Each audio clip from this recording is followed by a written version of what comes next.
দক্ষিণ চীন সাগর, তাইওয়ান ও তাইওয়ান প্রণালীতে আধিপত্য বিস্তার নিয়ে চীন ও যুক্তরাষ্ট্রের মধ্যে উত্তেজনার পারদ ক্রমশ ওপরের দিকে উঠছে। বিভিন্ন ইস্যুতে এই অঞ্চলে যুক্তরাষ্ট্রের নাক গলানোর চেষ্টায় ব্যাপক ক্ষুব্ধ চীন। এরই মাঝে ফিলিপাইনে মধ্যম পাল্লার ক্ষেপণাস্ত্র ব্যবস্থা মোতায়েন করেছে মার্কিন সেনাবাহিনী। এটিকে এ অঞ্চলে যুদ্ধের ঝুঁকি তৈরির পদক্ষেপ হিসেবে দেখছে বেইজিং।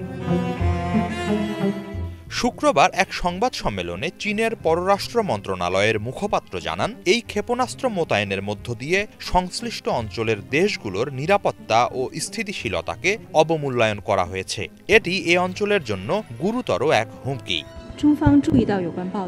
ফিলিপাইনে মোতায়েন করা এই মিসাইল সিস্টেম থেকে টমাহক সহ বিভিন্ন পাল্লার ক্ষেপণাস্ত্র উৎক্ষেপণ করা যাবে। এর প্রতিক্রিয়ায় এরই মাঝে নিজেদের মধ্যম পাল্লার ক্ষেপণাস্ত্র মোতায়েন করেছে চীন। পুরো পরিস্থিতি গভীরভাবে পর্যবেক্ষণের কথা জানিয়েছে তারা। সব মিলিয়ে বিরাজ করছে এক স্নায়ুযুদ্ধের বাস্তবতা।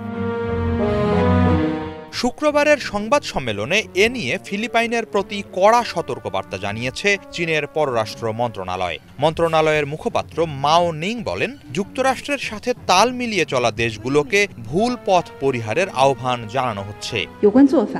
ফিলিপাইনে যুক্তরাষ্ট্রের ক্ষেপণাস্ত্র ব্যবস্থা মোতায়েনের বিষয়টি আমাদের নজরদারিতে আছে। এ ধরনের পদক্ষেপ এই অঞ্চলের স্থিতিশীলতাকে বিপন্ন করছে। একই সাথে সম্মিলিত শান্তি উন্নয়নের জন্য এই অঞ্চলের মানুষের যে আশাবাদ তারও বিরোধী এটি। আমরা যুক্তরাষ্ট্র ও ফিলিপাইনকে এই অঞ্চলের দেশগুলোর চাওয়া পাওয়ার প্রতি মনোযোগী হওয়ার আহ্বান জানাচ্ছি। একই সাথে যত দ্রুত সম্ভব তারা ভুল পদক্ষেপ থেকে সরে আসবে, এটি আমাদের চাওয়া।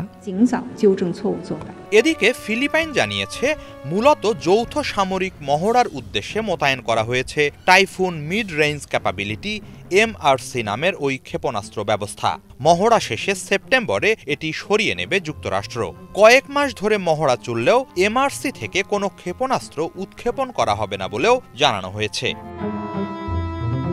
হিজল জোবায়ের, বাংলা ভিশন।